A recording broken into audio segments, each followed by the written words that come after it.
Ey yazgısı ömrü ezelden yazılan,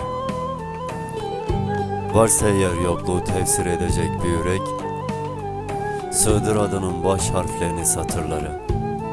Haydi sar kırıklarımı sözlerin ile, bir kelam et, illa kitap dolusu cümle mi gerek?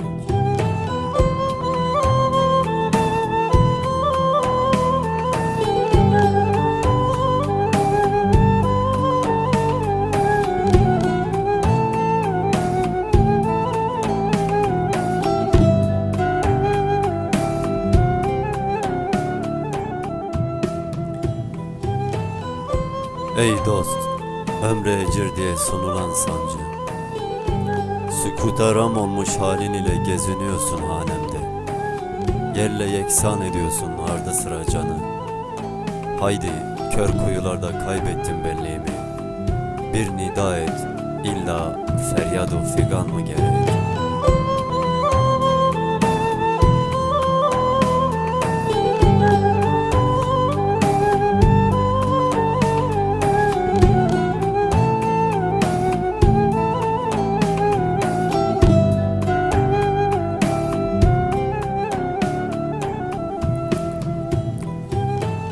Ey gönül diliyle hemhal olanım, harlar yağıyor elemime kulbe-i azanımda.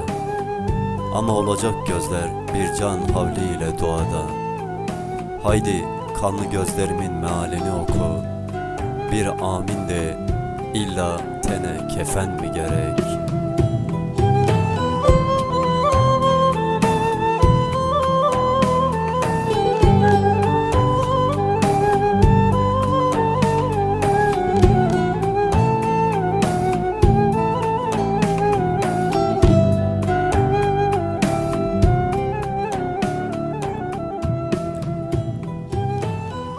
Gözden uzağım, gönle yakınım.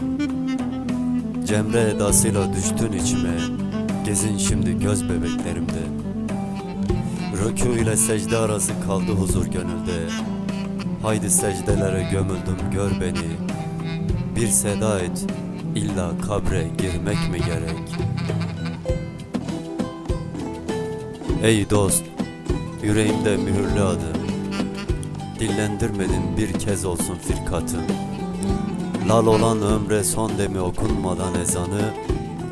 Haydi ateşten bir avuntu içinde bir selam et, illa ölmek mi gerek?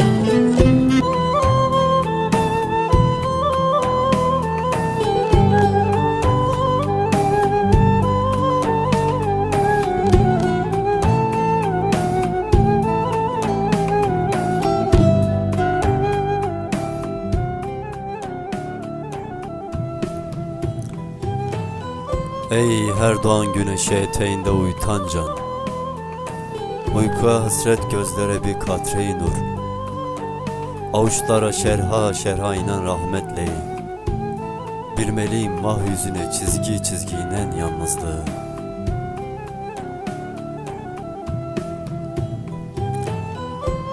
Ey dost, ey yazgısı ömrü ezelden yazılan, varsa eğer yokluğu tefsir edecek bir yürek, sığdır adının baş harflerini satırlara. Haydi sar kırıklarımı sözlerin ile, bir kelam et, illa kitap dolusu cümle mi gerek?